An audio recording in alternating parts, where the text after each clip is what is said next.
So my topic is net zero community introduction. Right now, the present situation of the world has worsened due to climate change, where energy prices have been felt everywhere. So most of this is due to various reasons, but one of the main factors is the building sector. So my aim is to improve the condition of the building sector with my different objectives in order to reduce the climate change. And coming to the aim is to design a community such that all of its energies all of the energy used is in the form of renewable energy. So the energy which the community utilizes is produced by its own. So the objectives are to explore various natural sensitive techniques to be applied in a community and to identify economic sector which where people can afford to maintain the design community, and to explore reduce different methods to reduce the cost of development of that community, and to explore possibilities of using of the construction materials and recycled materials and its impact on strength, economic feasibility, and energy efficiency. Then the next objective is to study various eco-sensitive communities around the world to understand their economic, social, and technological viabilities. And the last one is to study the net zero community and a residential building to understand its impact on spatial planning. The scope. First is to identify the site, then the evaluation of that particular area's socio and economic backgrounds to develop the project standards, and design individual residential buildings and other building, and mainly to develop the master plan of the whole site. So the methodology of the project is first the project proposal, the objectives to achieve main aim, primary architectural program, analysis of existing proposed developments, then site analysis, literature studies, case studies of spatial analysis, then influence program, area statements, and design evaluation and development, and detailed design proposal. So coming to the socio-economic feasibility, my site selection is done in Hyderabad. So in Hyderabad, there is a lot of increase in the construction sector. About 24% of the building area has been developed, and 24.91% reduce in the green area has been observed. So in Hyderabad, more population is of mid-range group. So considering the mid-range area, the government prices per square yard is 700, and the selling price in that by different developers is 6,000 rupees per square yard. So according to the price of 150 square yards, with a plot of approximately 1,000 square yards would cost around 9 lakhs for the plot and 20 lakhs for the construction. Therefore, the project is economically feasible for the targeted group of society. Coming to the context, the site is situated in the developing areas in the outer areas of Hyderabad. So this is the location of the site, which is Chawalpalli village with a population of 3,000 people. There are about 700 houses in this village, and here there are most of the lands are owned by different developers for the development and the future extension of Hyderabad. So coming to the morphological and typological areas of this village, as you can observe, mostly the houses are roof houses, and for the infrastructure, right now at present there are government healthcare centers, educational facilities, and transportation and water facilities available. And regarding the roads along the periphery of the village are mud roads, and inside there are concrete roads, and there are national highways which are made of bitumen. The limitations are that all the studies that are done through this time are through web due to the pandemic, and the site visit to the for this context is not physically viable. So in this sheet is basically the introduction of the case studies, where I have selected 3 case studies with different areas. So the first case study is Malhar Footprints, which is situated in Bangalore. The next one is Living Zenith, and then the Sustainable City, Dubai. So these are different types of houses which are clustered row and row, and the areas are different from very small to medium and to very large, which is the Sustainable City. So the Sustainable City is a community development which aims to generate the energy that utilizes and to become a leader in the sustainable communities around the world. And Living Zenith is also a sustainable community which is comparatively very small with just 5 homes, but the approach is different compared to the others. And coming to Malhar Footprints, it is a cluster community with the different construction materials. Then this table shows what are the main outputs of the case study. And The next case studies which I've done are additional case studies for the material study, where this Godrej building, which is situated in Hyderabad, has used different types of materials compared to the other Wadi School and Madhu Industry. This will be discussed in detail in the next sheets. So the first sheet is Malhar Footprints. Malhar Footprints is a group of 96 homes in 7.5 acres, as you can see in this land.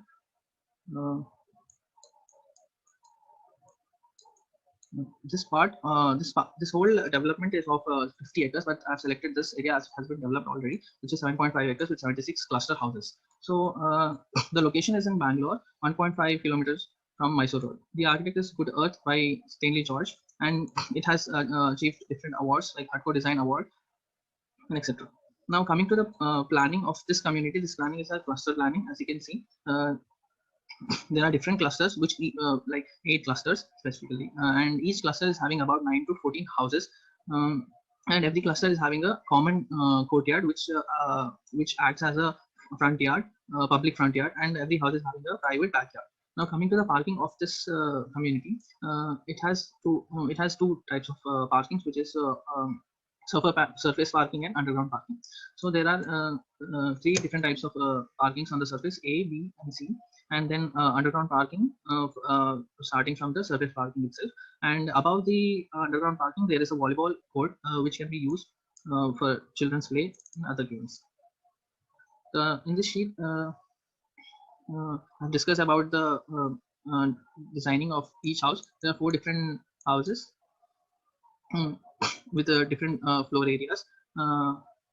Most of the houses, the basic planning idea of the house is open type of house, where the hall and the kitchen are open kitchen, so the airflow is maintained very well. And in the below, you can see there are about 46 units of open plan homes, and 15 units of courtyard homes, and 15 units of split level, and corner homes are 20. In this section, provided the materials they have used in the construction. This is the aerial view of the planning.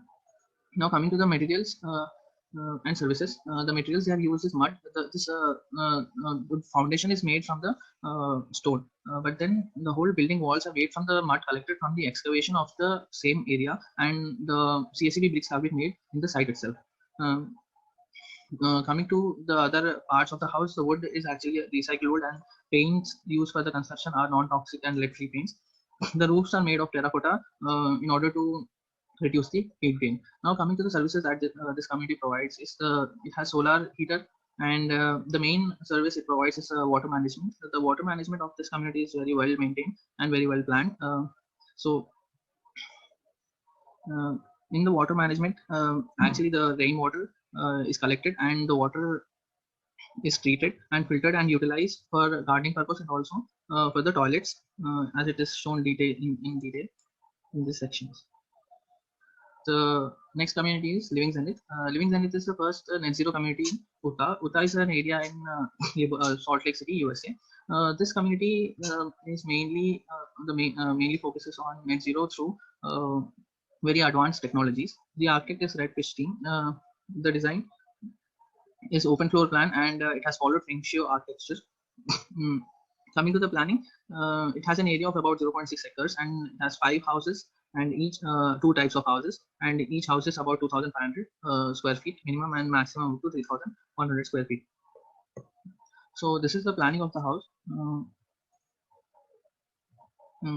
This floor plans actually follow Feng Shui planning. The kitchens are open to make the small plants feel larger. The air and the temperature is controlled by Braun HVAC. So the construction process of this house is they have made of wooden skeleton first, and then from the outer side they have used insulation boards and put tapes on it, and from the inside they have a 2-inch foam, and on top of it they have applied 5-inch of spray foam. This makes the home airtight. So their concept is to make the house airtight and maintain the ventilation through advanced technology, so that the energy utilized for this home reduces a lot more compared to the normal house. So being specific, a normal house in this location would use 17.5 kilowatt, whereas this house uses 5.5 kilowatt of electricity, and the rest is sent to the grid.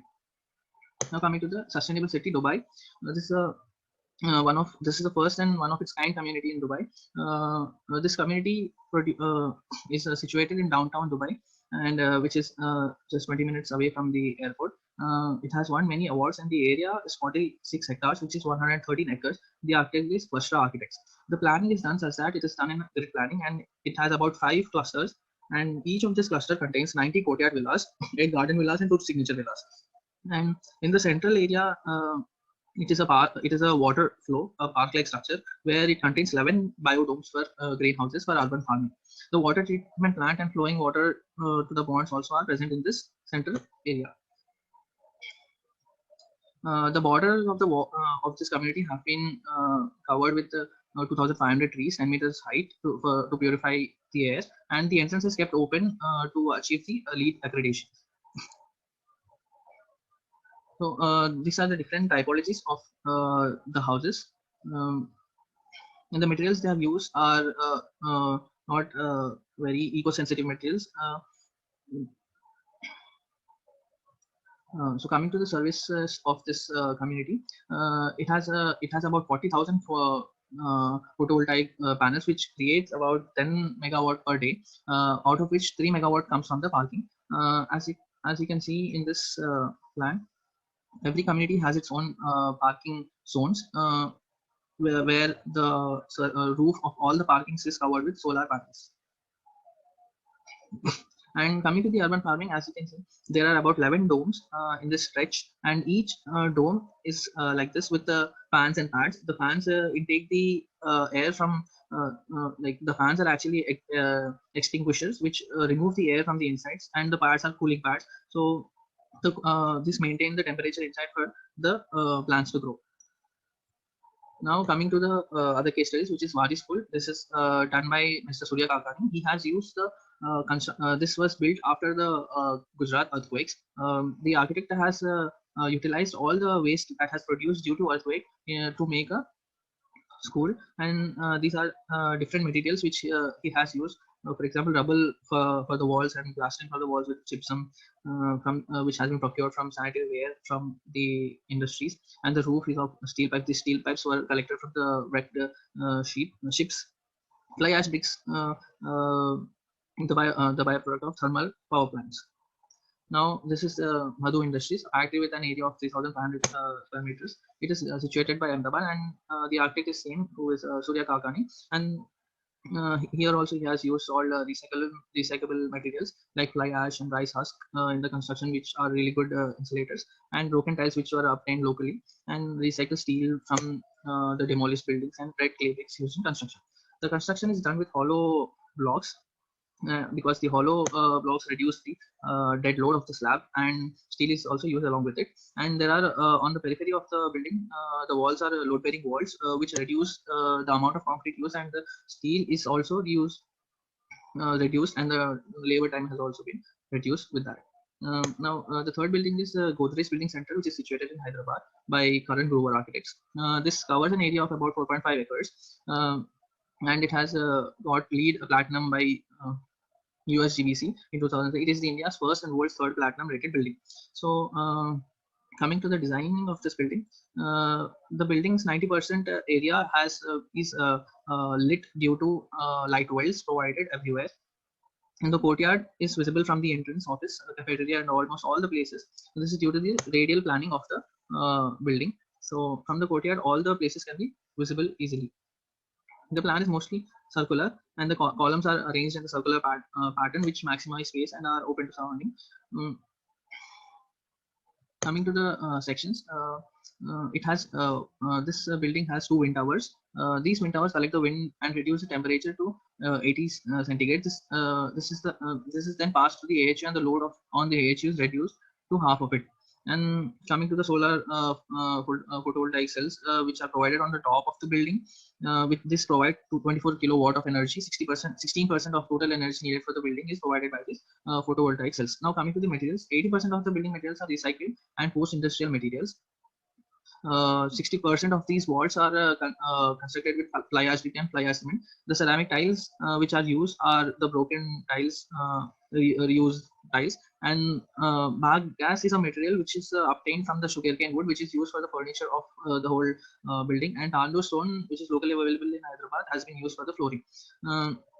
Then the water management is done by the water penetrates into the soil by semi-permeable pavers. The excess rainwater is collected in the ponds and later used for gardening and irrigation. The grey water is treated through biological processing. In total, there is a reduction of 35% of consumption of potable water from municipality. Now coming to my site analysis. The site is situated in at Chawlapalli, which is at the center of Hyderabad and Mahbubnagar. Hyderabad, which is developing the rapid phase, and Mahbubnagar is a town which is also developing. So this area has a huge demand of development. That is the reason I've selected this area. As you can see, this is a village where the orange part shows the urbanized area, and on this side, this is my site connected to this urbanized area, which is about 10 acres and 12 kuntas, which is 49,851 square yards. So this site has large cities like Hyderabad and Mahbubnagar and other Shamshabad areas in its 50-kilometer radius, and it also has 3 airports around and an international airport in 30 kilometers of distance, and it also has different railway stations in 25 to 30-kilometer radius. The access to the site is through one road, which is 30 feet concrete road, and this is the wind directions and the views into the site. Around the site, there is the lands have been acquired by different developers. So right now, considering the views from the site to the site itself, and this is the sun path of the site, and these are the views of the site right now, which is being already developed. Now, the proposed master plan for this site is such that this is the main entrance of the road, and on the entrance we have a security office. After that, the first building which we encounter is the amenity center, and the planning is divided into 2 clusters. It is both cluster plus row planning. So in each cluster we have about 12 blocks, and in each block we have 4 houses. So, and in the central spine of this houses we have the swimming pool, play areas, open gymnasium, and 2 biodomes, which is 2 urban farming areas where you can grow your own food, veggies, and utilize it and also plant it around the house. And coming to this, this is the street typology of each road. So considering this road, which is a 30-feet road, on both the sides we have footpaths and the houses, and between each house there is a 2-meter gap where a person and can walk easily. And on the left corner we have an apartment. I proposed an apartment, and on the top northern part of the master plan we have a septic tank, organic waste management, biogas plant, and water treatment plant. The level of the southern side is more compared to the northern side, so all the drainage pipelines have been directed towards the STP and organic waste management site, so it will be easy to easy for it. And coming to the area statement, as you can see, the total number of houses are 92 houses, and the plot area is about 180 square yards. And then coming to the amenity center, the area, the total built up area is 29,550 square feet. Then apartment, we have 28 number of flats, which account to an area of 57,300 square feet. Then the total built up area of this site is about 2,20,714 square feet. And the other areas account for the STP, water management, biogas plant, and water treatment plant. And there are 4 urban farming, parking, and cricket ground at this corner. So I have made a budget statement according to the areas and prevailing prices. So the total project cost will cost 75 crores. So this is the proposed design of each villa. So I have made the house such that it is actually an L-shaped plan with single rooms, such that the walls on both sides are open to the surroundings. So there is a very good flow through the whole house, airflow through so it is fully ventilated. So ventilation has been checked when there is no electricity available also. And then the additional things are this is the design evolution of the of each cluster. This type of cluster is done such that in normal community developments observed in mostly in row houses, there is not much community interaction. So with this, in each small in a community, this is a smaller community which increases interaction between these four houses, and the top of the house is given with a green roof, which reduces the heat absorbed from the sun, and where there is which also reduces the expenses on the electricity. It also acts as sound barrier and promotes the green natural habitat. So this is a view of the house. Next is the amenity center. The amenity center is located in the front. The reason of this location is as that the design starts from the ground and goes to the top, and this area, the top area, is a green area which reduces the heat in building and improves air quality. And also is one more point is that we can walk onto the top of the building and have a really amazing view of the whole community, as it is placed on the entrance of the master plan. So the design evolution is organic design which has been inspired from a flower, and this is a bubble diagram of division of spaces. Now coming to the plan of the amenity center, this building entrance, this building entrance has a double height entrance lobby, which will and also has a builder's office in the, as it is in the entrance. I've provided a builder's office also in this building itself, and a circulation is in the center. So this building has retail shops, and in the ground floor there is a large commercial space given with the large green area, and on the other floors there are different retail shops which can be occupied. And after that we have indoor games and gymnasium, and after that we have after that in the other floors we have community halls for different functional uses by the community, and few guest houses for stay, and on top which can be accessed from the ground itself to have a really good view of the community. Then this is the apartment. So the apartment also has similar views and vistas as it is on the other corner of the site. So both of these buildings have a amazing view of the whole site. So the planning, as this apartment building has 28 units. Each unit is done. The planning is done in such a way that the entrance has in the entrance we have a separate dining area and living and a balcony. This makes the the apartment looks feel larger. And then we have 3 bedrooms and a kitchen here with a ventilation through this hole which I've made. This is the basement. It has a basement parking and ground parking for all the units in the house. This is to the planning of the buildings. And the last is the services. I have provided 3 services, which is biogas, electricity, and water. So the detailed coming to electricity, I have provided solar at different areas like above the apartment, in everywhere on the parking tops and above the footpaths. So all these panels are about 1,000 panels, and I've done calculations, and with that per year these solar panels produce about 27 lakh kilowatt energy to 37 lakh. So when comparing this electricity per household, which is actually enough, and the people of the community will not have to pay for the government electricity.